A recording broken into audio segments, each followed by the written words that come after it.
Well, good evening, everyone. I can't sleep. I just can't sleep. So I was gonna wait to do this tomorrow, maybe if I could, you know, well, walk and talk kind of thing. But since I can't sleep, I figure I'd just kind of share my thoughts with everybody now. For those that are interested. And let me start out by saying this. I hope all the mothers out there had a very nice Mother's Day.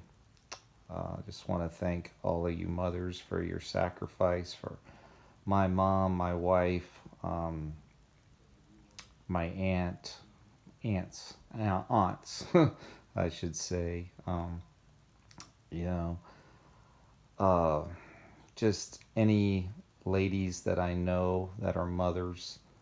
Um, they're just excellent women, taking care of their families, taking care of their children, whether they be still in the home or adult children.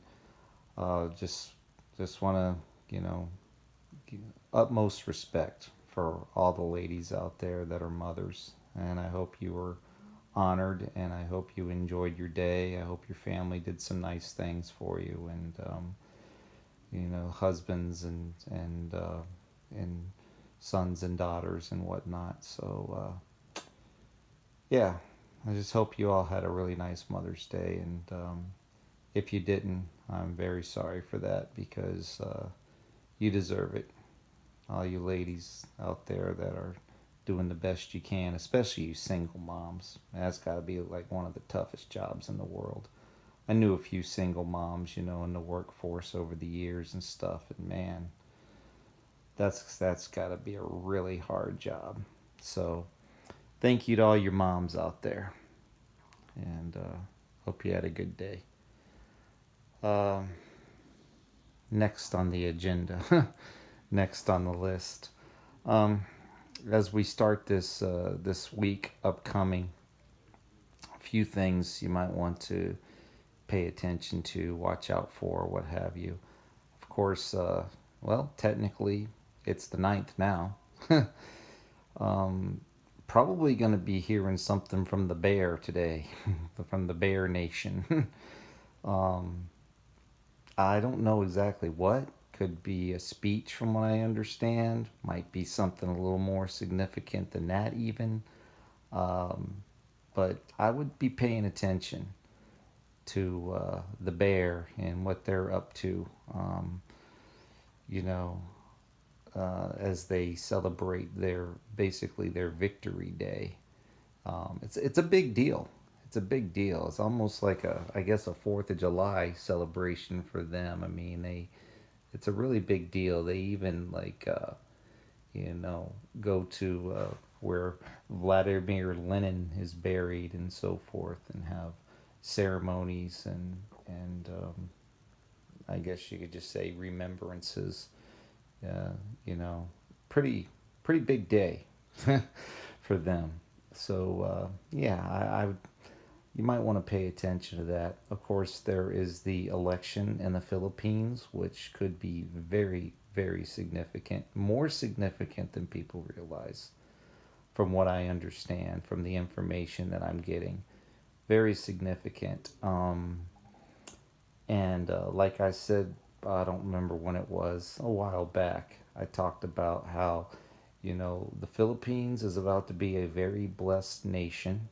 I stand by that. Uh, I was expecting an updated report tonight. Unfortunately, I did not get it. Maybe tomorrow. But it appears that the Philippines is about to be a very blessed nation, and the Filipino people are about to be a very blessed people. And like I mentioned before, it's kind of interesting to me because my cousins are Filipino. My uncle on my mom's side, he was a Vietnam vet, Green Beret in Vietnam, and married my aunt Rama, and they had several children, and so you know, my cousins are Filipino. They look more Filipino than white. Let's put it that way. A whole lot more Filipino.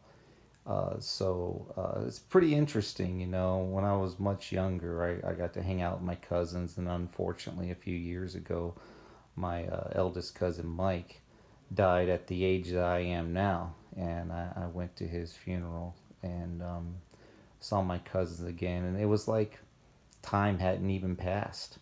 You know, they're just such gracious people, such awesome people. They live in the Carolinas, both North and South Carolina. And then I got to meet their children. You know, I'd already known my cousins' wives, but I had not met their children. It had been many years, and now these children were so old that, you know, not old, but, you know, were to the age where they were in college now. That's how many years had passed. I mean, years just fly by. So, yeah, it's a pretty intriguing thing to me, very interesting thing to me that the Philippines is about to be a very blessed nation. Uh, you know, not only that, but you know, I'm a big Manny Pacquiao fan. If people are boxing fans out there, you know, or they know of Manny Pacquiao, I like the sport of boxing. You know, it's like anything. You know, it gets perverted and corrupted and everything else. But the just the whole art of boxing. You know, I'm just into it. What can I say? I'm not necessarily a violent person, but at the same time, I don't mind boxing. I don't mind martial arts. I don't mind mixed martial arts. I like it. I think it's important to know how to defend yourself, defend others. I've been over this many times. It's just part of my life growing up. It's just part of what I'm interested in. So, you know, and Manny Pacquiao. I was just watching a documentary on him not long ago. I mean, he's a boxer, one of the probably the best boxer of my generation, anyway, in my opinion. But also, of course, being Filipino, and you know, just watching a documentary and learning more about his life and how he grew up and so forth. And then he was a congressman in the Philippines, and you know, and a strong Christian man from what I understand, and you know, really wants to do right by his people. So, uh, from what I understand, the Philippines are ready for this major blessing that's going to be coming their way. So, congratulations to them. And that's about all I can say about it right now. I know that's kind of cryptic, but I don't want to get into all the great details. I would just say watch these elections, and then after the elections, I don't know exactly when, but you know, maybe a few days later, I don't really know.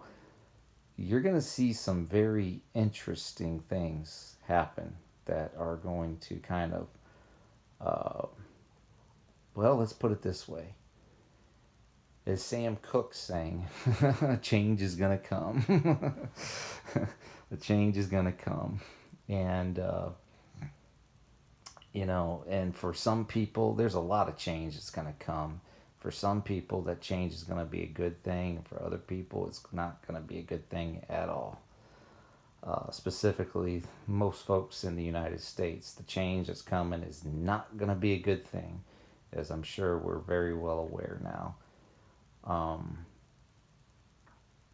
and then I would pay attention to later on in the week, like midweek, and especially this upcoming weekend. From what I understand, when I say a change is going to come, well, it appears that that's a good possibility around midweek to this upcoming weekend, where you could see some very unexpected things, some possibly some very shocking things occur. Um, like I said, I know I'm being cryptic, but there's a reason for that. Um, you got to be careful. You just got to be careful. And there's certain things I'm willing to put myself out there on, and there's other things that I'm not. And I'll just say this, that if the information that's being put out there is correct, come about midweek, there's going to be some things that the media can't even ignore. They're going to even have a hard time spinning these things. Because when things are slapping you in the face and right upside the head, it's pretty hard to lie about it. It's pretty hard to pretend like it's not happening. And yeah, I would say around midweek this weekend, if the reports are correct, um, that we're gonna see some, boy, possibly some violent events, some shocking events, some things that, if folks aren't ready for it, if you don't have your heart and your mind ready for to see some things, to deal with some things, um, it can catch you off guard. It can it can definitely catch you off guard, and you don't want to be caught off guard as much as you can help it. Uh, so make sure you're right. Make sure you're as ready as you can be. Uh, you got your family as ready as they can be. Um, you're stocked up, you're prepped up, you're prayed up. Uh, there's reports now that was it Flying J pilot is talking about, the video was actually taken down, but there are reports that we've seen, the sabotage of, fertilizer and grain and so forth, and now we're looking at, diesel basically being shut down, fuel transports being shut down, and that's going to be huge. So make sure you're gassed up. Make sure that you have extra gas, because think about that for a second. If they can't get the fuel to the fuel pumps, where's your gas going to come from? I mean, everything is being sabotaged, as we know, all of these different, food plants and organizations. And, I guess there was another agricultural plant that was hit with a cyber attack, actually. So, I mean, they're doing everything they can, meaning, the, I don't know what you want to call them, the enemy, we'll just say the enemy, okay, is doing everything they can to destroy the infrastructure from within and hurt as many people as possible, bring about starvation, bring about want, and need. And I mean, and it's strategically planned, and it is diabolically genius. I mean, if it wasn't so sick and twisted, you almost have to admire how diabolically genius this plan is, because it is working so incredibly well. A lot of people are getting hit and they don't even know they're getting hit. They it's like they're just they're so dumbed down, and they just, I guess, could become so complacent, getting so used to it that they're not even paying attention. And it's very discreet in certain ways. Like, for instance, I went and got groceries, and the stores were pretty stocked. I mean, there's a store called Food City not far from where I'm at, and it was pretty stocked up. It was the most stocked I'd seen in a while.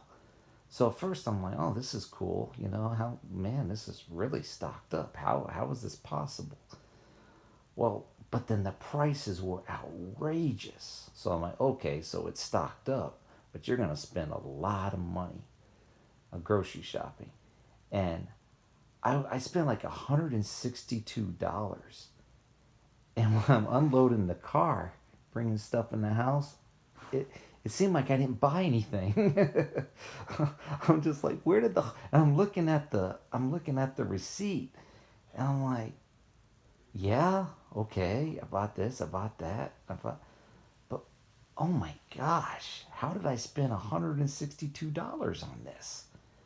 I mean, and I feel like I'm pretty stocked up, but at the same time, it's like I didn't feel like I brought that many bags in, so I actually went back and said, "Did I leave some stuff in here?"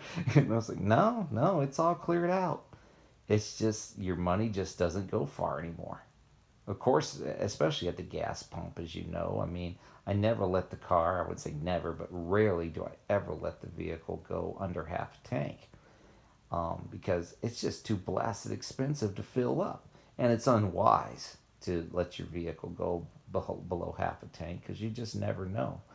And, and I mean, I try to gas up at the cheapest prices I can find for the most part. Sometimes successful, sometimes I'm not. But it's just crazy. And I'm not telling anybody anything that they don't already know. But get ready for worse, is basically what I'm saying. A change is going to come. And a lot of people, they're not going to like this change. Some people, like I said, will be blessed. Some people are going to be ready. They're prepared. They've been obeying the Lord. They've been doing what they're supposed to be doing. They've been serving God with all their heart. They've been following, the greatest commandments, the first and greatest and second greatest commandments, to love the Lord their God with all their heart, mind, soul, and strength, and to love their neighbor as themselves. Those people will be fine. People that are doing that will be okay because they've been wise. They've been discerning. They've been making good choices. Um, those that haven't, well, there are consequences. And they're about to suffer those consequences. Um, Laziness. There's a consequence for laziness. There's a consequence for procrastination. There's consequences for action and inaction. And I just got to say that those that have been serving the wrong things, serving two masters, and you can only serve one, but some people have been trying to play both sides and serve both masters. Uh, that's not going to work, and they're about to get caught. And you know, the second greatest commandment, love your neighbor as yourself. It's really cool. Is we are seeing that a lot now, and it's really cool. I enjoy. Um, I don't want to say directly, but maybe indirectly being a part of that. Sometimes it's directly, but you know, you don't want to let your right hand know what your left hand is doing, kind of thing. But at the same time, if you have a platform, like I do and others do, I feel like you have an obligation and a responsibility to help as many people as possible, especially when they put things out that they do have a need, because they have a channel themselves or a community page or whatever. And if there's a specific need that people have, well, then the word can be spread, and the information gets out there, and people are aware, and people can be very, very giving, very generous with their time and their resources, their finances. And when you have, ministries out there like Sabbath Seekers, the Bread Basket, and Weatherman Plus, and what he's doing, trying to feed his community with food, passing out food cards or buying food, Bibles, what have you. Um, and Matthew and Lisa from Hot Man a Minute with their street ministry, and those are the ones that I specifically know about and support, because I mentioned that before, because they're so transparent, and just so kind and loving and giving. It's easy to support those people because I know that they're going to help as many people as they possibly can. And like I said, they're going to be transparent about it. You're not going to have to ask them 100 questions, as to, what they're doing and why they're doing this, because they're just open. They're an open book about it all. So there's no, impropriety or anything of that nature. So, Um, so it's good to be indirectly or directly a part of these things, uh, because you get rewarded and blessed in the end as well. When you bless others, you will be blessed. When you step out in faith, you'll be blessed. When you obey the Lord, you'll be blessed. I guarantee it. I see it a lot. I, I, you know, I was a recipient of it today. Some people I know, some friends of mine, I had lunch with. They actually treated me to lunch, which was a major blessing because I mean I really didn't want to spend any extra money, and they treated me to lunch, which was really cool. And then I knew that they were going to give me certain items because we had talked about it before, but they opened their trunk up and they're like, "Oh, do you need this? Do you need that? Do you need that?" I'm like, "Oh my gosh!" Like, yeah, I'll take whatever you want to give me. And it's not like, because, and the weird thing is, these were things that I was thinking about purchasing myself. Not a big deal, but I was just thinking about purchasing a few things myself. And then there were other things where they, you know, people had some extra items they wanted to give away or whatever, and I was like, yeah, I mean, if you don't want to give it to anybody else, I'll take it. And one of the things was a crock pot. Well, that's a really cool thing to have, while we have electricity. I mean, because you can like throw a chicken or something or whatever in a crock pot, let it cook all day long where you're at work or whatever the case may be. Come home and you've got dinner. I mean, especially if you're getting home late or whatever the case may be, depending on whatever shift you're working. So that's pretty cool. So, just small things like that. I mean, blessings like that, where, you don't have to purchase these things for yourself because somebody else is willing to give them to you. And I didn't ask for anything, but it's like the Lord knows. He knows what you need or what you desire, and if you're obedient to him, and you know I mean, he'll provide it in ways that you don't maybe necessarily expect. And I mean, it's amazing to me, and it happens a lot. It happens to myself, it happens to other people I know. It's just like the Lord goes ahead of us. Like my friend Tina was saying to me, the Lord goes ahead of us. He knows what we need. He's ahead of us. And so if you want to be blessed, and you want to know what it's like to be blessed, bless others. But most importantly, just obey the Lord with whatever he's telling you to do. And I've talked about all this stuff before. I reviewed it all before, but I think it bears repeating in certain ways. And so anyway, yeah, I think I'll go ahead and end this now. But it's been long enough. But I just wanted to share a few things on my heart and mind because, like I said, I just can't sleep. I don't even know why I can't sleep, but it just happens. I thought I could, but maybe I'll go to sleep after making this video, uploading this, or what have you. But I hope y'all have a good and safe week. Maybe I'll talk to you tomorrow. Maybe not. I don't know. I really don't. But I hope you have a good and safe week. Just be vigilant. Be paying attention. This week has a potential, especially like midweek to this weekend, has a potential of being pretty dangerous, pretty eventful. There's a lot of things happening, a lot of things being reported. I've seen a lot of different stories. Watch Israel. Apparently, there's movement, military movement, and so forth. There's operations. Just things are happening everywhere. I saw a report of portals opening up in the Arizona sky. I don't know. I mean, I know CERN is fully activated now. I mean, some really strange things are happening. Some very interesting things are happening in the national parks, as we know. I mean, there's a lot of things that are going on. So just be aware, be vigilant, be as ready as you can be for these events, these occurrences, and I don't know, just be on your guard. folks, as much as you can. All right, I think that's all. I hope everybody can have a good night. By the time you see this, it'll probably be tomorrow morning. So I hope you slept well. I hope you have a good day at work or whatever it is that you're going to be doing, and just be safe. All right. God bless y'all. Take care. Good night.